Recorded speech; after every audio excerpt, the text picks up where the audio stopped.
మీరు కొత్తగా business start చేయాలనుకుంటున్నారా? మార్చ్ 16, 17 హైటెక్స్ లో ఫ్రాన్సెస్ ఇండియా బిగ్గెస్ట్ ఫ్రో ఎక్స్పో. ఇవాళ కొంతమంది మాట్లాడుతున్నారు రాజశేఖర రెడ్డి గారికి షర్మిలమ్మకు ఎట్లా ఆయన వారసత్వాన్ని క్లెయిమ్ చేస్తుందని. నేను ఆ సోయిలేని వాళ్ళని ఒక మాట అడగదలుచుకున్నా. రాజశేఖర రెడ్డి గారి చివరి కోరిక ఏందయ్యా? రాహుల్ గాంధీ గారిని ప్రధానమంత్రిని చెయ్యడమే చివరి కోరిక కింద మాట్లాడి కాంగ్రెస్ పార్టీని అధికారంలోకి తేవడమే తన లక్ష్యంగా, తన బాధ్యతగా వైఎస్ఆర్ గారు మాట ఇచ్చిండ్రు. ఆడ కేవీపీ రామచంద్రరావు గారు, రఘువీర్ అన్న ఉన్నాడు, ఆయనకు అత్యంత సన్నిహితులు. వారు చెప్పిందే రాహుల్ గాంధీ గారిని ప్రధానమంత్రిని చేయాలి, కాంగ్రెస్ పార్టీకి అత్యధికంగా సీట్లు తీసుకురావాలి. ఏ రోజు కూడా రాజశేఖర రెడ్డి గారు బీజేపీతో అంటగాగలే, బీజేపీ నీడని కూడా రాజశేఖర రెడ్డి గారి మీద పడనివ్వలే. ఏ రోజు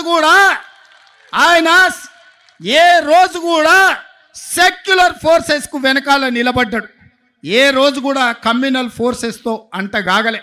అధికారం ఉన్నా, అధికారం లేకపోయినా, కేసులు పెట్టినా, జైల్లో పెట్టే పరిస్థితి వచ్చినా ఒక ప్రజాస్వామికవాదిగా, ఒక సెక్యులర్ నాయకుడిగా వైఎస్ఆర్ నిలబడ్డాడు.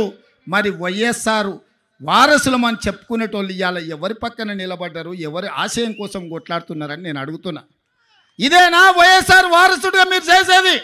మోడీకి అండగా నిలబడి సెక్యులర్ ఉన్న ఈ రాష్ట్రాన్ని ఒక కమ్యూనల్ చేతిలో పెట్టదలుచుకున్నారా?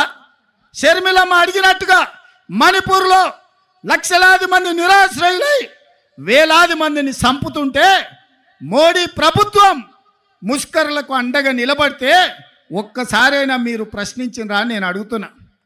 గోద్రాలో సంఘటనలు జరుగుతుంటే మోడీని ఆ రోజు వైఎస్ఆర్ గారు అడిగినరు, కడిగినరు. మరి ఆయన వారసులైతే మణిపూర్లో జరిగిన అరాచకం మీద మాట్లాడాలి కదా, ఎందుకు మాట్లాడలేదు మిత్రులారా? మీరా వైఎస్ఆర్ వారసులు? షర్మిలమ్మ పక్కన వైఎస్ఆర్ అని ఎట్లా పెట్టుకుంటుందని. వైఎస్ఆర్ అంటేనే వై షర్మిలారెడ్డి, ఆమె పేరే వైఎస్ఆర్. కొత్తగా వైఎస్ఆర్ పెట్టుకునేది ఏముందయ్యా? షర్మిలారెడ్డి అంటేనే వైఎస్ఆర్ అంటేనే షర్మిలమ్మ, అవతల షర్మిల అనాల్సిన పనే లేదు మిత్రులారా. వైఎస్ఆర్ అంటేనే షర్మిలమ్మ. నిజమైన వారసురాలు షర్మిలమ్మ.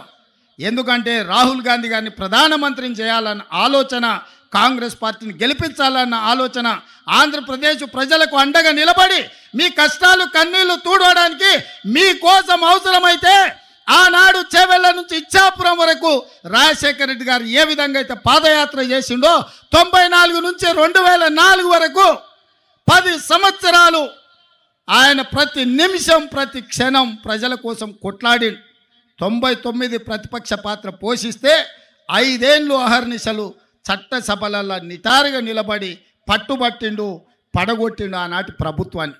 మరి ఇవాళ మిమ్మల్ని అడగదలుచుకుని వేదిక మీద నుంచి ఆంధ్రప్రదేశ్ ప్రజలు, మీరు విజ్ఞులు, తెలివి కల్లోలు, ప్రపంచంలోనే ఆంధ్రప్రదేశ్కు సంబంధించిన వాళ్ళు ఐటీ రంగాలలో, ఫార్మా రంగాలలో, ఐఏఎస్లలో, ఐపీఎస్లలో రాణించిన వాళ్ళు, ప్రపంచానికి ఒక దిక్సూచిగా మారిన వాళ్ళు ఈ ప్రాంతం నుంచి ఉన్నారు. ఇవాళ సింగపూర్ ఎట్లుంటుందో విశాఖపట్నం అట్లుంటుంది. ప్రపంచ దేశాలతోని పోటీ పడగలిగిన సత్తా మీకున్నది, ఆలోచన చేసే శక్తి ఉన్నది.